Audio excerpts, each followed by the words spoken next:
Look, honestly, I think you have the plan B, knowing that if he's not 100% or close to that, you know how you can rely on other players, particularly Pascal Siakam, especially because he's having one of his greatest postseasons ever, if not actually his best, at 21 points per game this postseason. So overall, when you think about Tyrese Halliburton, it's a tough position, but he's brave for fighting through it. But Pascal, this is a guy that's coming off of 28 points, 6 rebounds, 5 assists, 2 blocks, and 3 steals in Game 5. He is someone, I know there's the question is like, what's the formula? I know it's ironic because we're in a racing city in Indy. The formula is using Pascal Siakam as the engine. He's capable. He can dribble the ball. He can bring it up. He can score back to the basket. He's bigger downhill. He is hopefully the guy that they lean on. Yeah, so I think the people who are going to be doing the testing will be the Thunder. They're going to be the ones who are going to test Halliburton right away. 2 things I think you'll see from the Thunder. 1, they're going to test Halliburton. 2, they will have a game plan for TJ McConnell that will be different from that was in Game 5.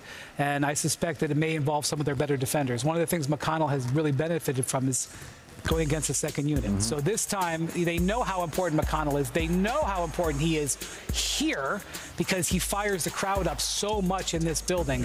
But I think a big part of their game plan isn't just Halliburton. It's what to do if Halliburton isn't out there as much as usual. I mean, talk to me about that, UD, because it seems like, and I said this on the show yesterday, that the Oklahoma City Thunder are going to put Halliburton in as many actions as possible. They are going to go at him. They know that this is their shot, and when your best player is less than 100%, that's something that you're going to want to try to test the limits of. So what can we actually expect from Halliburton here? I mean, for him, he's got to set the tone, but he's got to be honest with his guys. He's got to be honest with his guys. He's got to be honest with his coach. He can't expect to do too much, but he's got to look over at those guys in the locker room. It's been the power of brotherhood that has gotten these guys to this point. It hasn't been one player, and as great as Rick Carlisle has been, it's been a collaboration of everybody.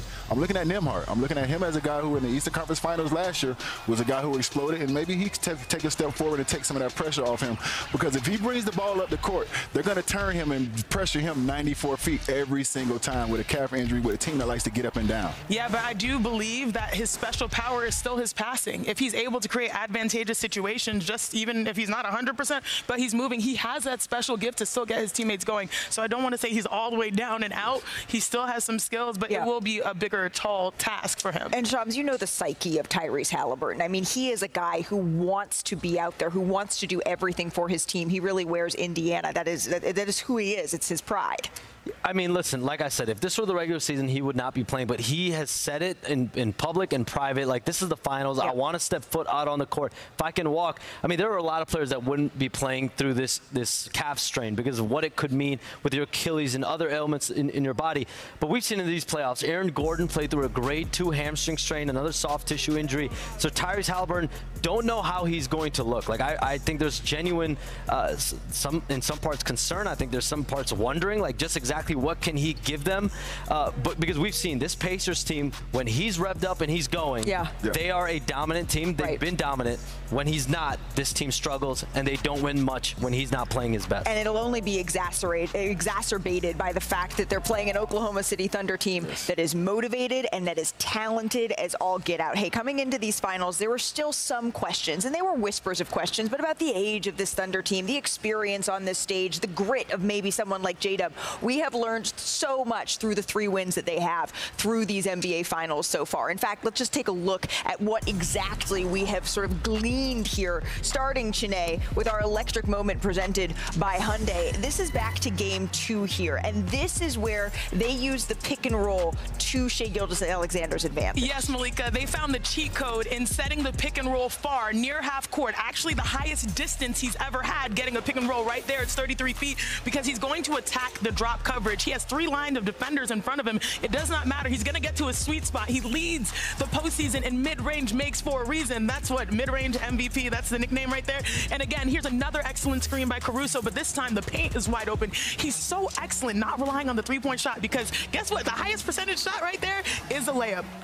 He was just cooking when they set the screen high in this game, and this was their largest, I mean, coast-to-coast win of these playoffs here. As we go ahead here, UD, to Game 4, that's really when we saw the Thunder's defense on full display. They held the Pacers to just 42% shooting in this one. Yeah, and both of these guys thrive in the drop coverage, because you see right now J-Dub is up right there, so Nembhard has no space to get in the pocket. Now, once again, we set a screen. Now we see they're up again. There is no drop coverage. There is no way to get down in the paint and create a mismatch. So that's an adjustment they made, and they're contesting everything. There's nothing easy for these guys, whether it's a layup, whether it's a three, you're going to have a hand in your face, and you're going to have to make a tough shot every single time. And I'm telling you, you wear on guys. Yeah, and you don't wear on Jalen Williams, though. We get to the J-Dub game in Game 5 here. He took center stage, 40 points in this one. You know, going into the series, I thought there was only one player that's unguardable for the Thunder. Now you got to add two to the mix. Right. He is so good moving without the basketball. You're going to see some paint scores. He had 18 of his 40 points in the paint on plays like this. Another good butt screen by Alex Caruso. Help defense too late. This man is a star, like a star is being born in real time. Yeah, 5 of 5 on those layup and dunk attempts. That's tied for the most on those types of plays in any game in his career. And you're going to see this over and over again, where Shea and J-Dub are joining the likes of Michael Jordan and Scottie Pippen on lists, and this is another one here. The 4th most by a duo through 5 finals games since the merger, and trailing 3 all-time great duos there. Brian, Oklahoma City, this can be where the jitters set in sometimes. We saw it in the series against Denver, where they weren't able to close it out in Game 6. What'll be different about their game plan tonight? Well, I think they respect the Pacers and that the fact that even if they're wounded, they're very dangerous. They were wounded in Game 5 and still pushed them to the brink in the 4th quarter. Also, I think they have maybe found a bit of a formula that potentially could work, especially the way they're playing with Jalen Williams. Janae mentioned how he had 9 baskets in the paint. I think that's going to be a big part of their game plan tonight to settle them down, because the one thing that you can fall into is you can fall into the three-point shot on the road. You start missing some. All of a sudden, you get tentative. They need to lean into the game plan that they used at home and try to bring it here.